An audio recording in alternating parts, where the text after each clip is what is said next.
qaar ka mid ah shacabka ku nool deegaanka ceelasha biyaha ee duleedka magaalada Muqdisho ayaa ka cabanaya rasaas ay sheegeen in si joogto ah ay kala kulmaan ciidamada Soomaaliya ee saga gudba Muqdisho iyo Afgooye.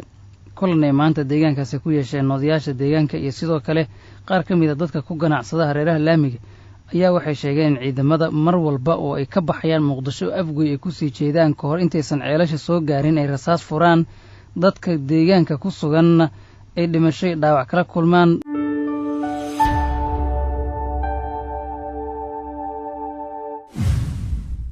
sidoo kale markii ay ka soo laabanayaan ama dhinaca Shabeellada Hoose ay ka imaanayaan oo Muqdisho ku soo wajahan yihiin ay rasaas furaan taasina ay sababto dhimasho iyo dhaawac. shalay ugu dambeysay ugu yaraan 3 qof ayaa ku dhintay, tiro kalena way ku dhaawacmeen. xogga heshay KNN waxa ay sheegaysaa in rasaasta ciidamadu ay furaan ay jirto, sababta ugu weynna waxaa lagu sheegay oo kaliya in ciidamadu ay laamiga dadka ka ereeyaan si aan loo qarxin. deegaanka ceelasha biyahana wuxuu ka mid yahay meelaha ugu badan oo qaraxyada dhulka la geliya ciidamadu ay kala kulmaan.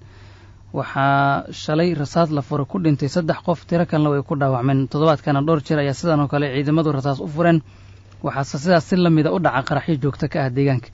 mid ka mid ah odayaasha ku nool deegaanka ceelasha biyaha ee duleedka Muqdisho oo maanta kulankii ka qayb galay ayaan wareysanay. waxa uu ku bilaabayaa magaciisa. magacaygu waa Cabdinuur Xasan Siyaad oo ka mid ah odayaasha degmada ceelasha. waxaan ka cabanaynaa aad iyo aad aan uga cabanaynaa dadkanagi maalin kasta waa la leynayaa niman ciidana oo mootooyin wata oo xagga magaalada xamar ka imaanaya, markay xagga Afgooy u gudbayaan xabada la maraya, galabtiina xaggaas Afgooy ka imaanaya oo markay xamar u gudbayaan xabada la maraya ayaa dadkii baabah ka dhigay. shalay galab 3 qof aa dhimatay, usbuucan kaligiis ilaa 5 qof ayaa dhimatay, ilaa 7 biloodna arrintaas waa nagu socotaa taqriiban. arrinkaasaan ka cabanaynaa oo aad uga xunnahay. maxaa keena marka in rasaas la furo laba waqti ciidamada halka maraan? wallahi ma garan karno, dashiikaha iyo midka waaweyn iyo kuwa yaryar intaba waa la furaa markii la maraayo ceelasha. ujeedada ka dambeydana ma fahmayna anaga. marka idinku maxaad maleynaysaan in loo furayo? maxaa arkaysaan xilligeeda ciidanku ay rasaasta furayaan? ma jawigood degan oo aan dhibaato jirin oo aan col jirin? miyay xabad ridaan? ma col baa jira? maxaa keenaya oo aad dadku sheegi kartaa? ayadoo wax col jirin oo wax dhibaato jirin oo xataa wadada aysan xiriir ahayn oo wadada furan tahay highway tahay ayay xabadaha furayaan ciidanku. waa jirta waa la arki karaa in warkaas wax ka badan yihiin, ragaa loo soo diri karaa, waa la ogaan karaa hadday hub waaweyn tahay iyo hadday mid yaryar tahay. dashiika ka mida, dabajeexyada ka mida, aakaha ka mida, saasaa loo sayrinayaa. markii magaalada loo soo jiro afka hore laga soo gelaayo oo muxuu ahaa electric ayaa la soo bilaabaya. markii dhinacaan laga soo gelaayo xamar xigto oo siinka la soo dhaafana waa la soo bilaabaya.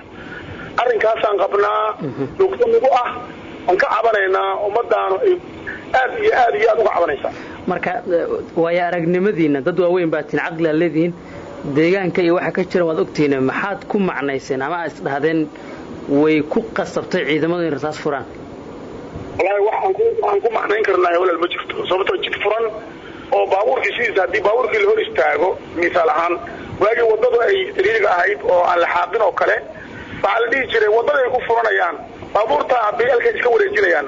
hadda BLKina waa laga wareejiyay magaalada dhexdeedii oo banaankaas meel ah la geeyay. meeshiina inta la xaaqay baa 20 mitir oo banaan laga dhigay.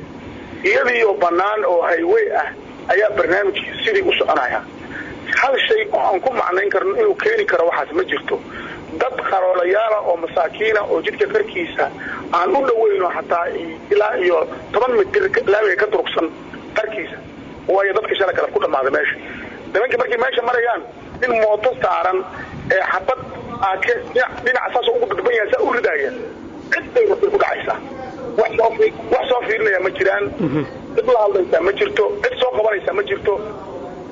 iyo dadkan waa yaabanaha anaga odayaal badanaan maanta iskugu nimid, cid aan codkanaga gaarsiino iyo cid aan la hadalnana ilaa hadda ma aanan helin. ummadda meeshaan degan waxa waaye dad wax ku falaya ama matala hadday jiraan in laga qabtaan codsanayna.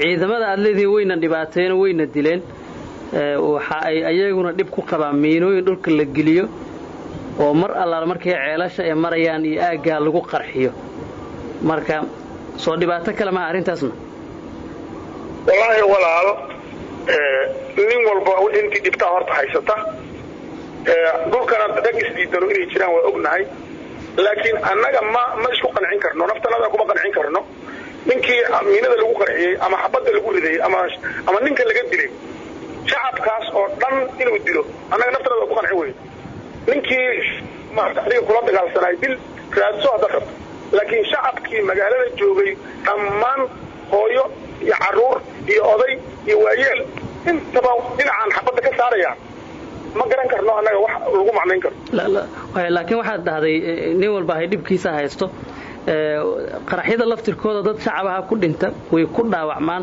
waa dhib kale maxay qarax iyo xabad isku kiin dhaamaan طبعا ayada laftirkeeda waa ka murugaysanahay wixii qarax nooga dhinta waa ka murugaysanahay cid kasta oo maartay si aan munaasab ahayn u dhimato waa ka murugaysanahay waa ka murugaysanahay boqolkiiba marka sida hadda aad ciidanka aad uga shirteen oo aad kulan uga yeelateen dhibaatada idinku hayaan oo aad media ula soo xariirteen maxaadnan kuba qaraxa dhiga qarxiya ciidamada oo dadka shacabka qarxiya shir uga yeelanina oo aadna uga hadlina waxaan ku leeyahay walaal annagu cid kasta oo cabashada nala dhagaysanaysa la hadlaynaa kuwa aad sheegayso oo maartay miinooyinka dhigayana waxaan leenahay dadka shacabka loo dhimriyo oo ummadda shacabka laga leexdo oo yeel la dirin oo ilaahay looga cabsan leenahay kuwaan annaga metelna lehna oo muxuu ah meeshan dawladda ka ahna waxaan leenahay dadka aanu dad metela hadday leeyihiin 24 saac dad la dilo oo aan dad loo soo qaban oo aan qof loo xirin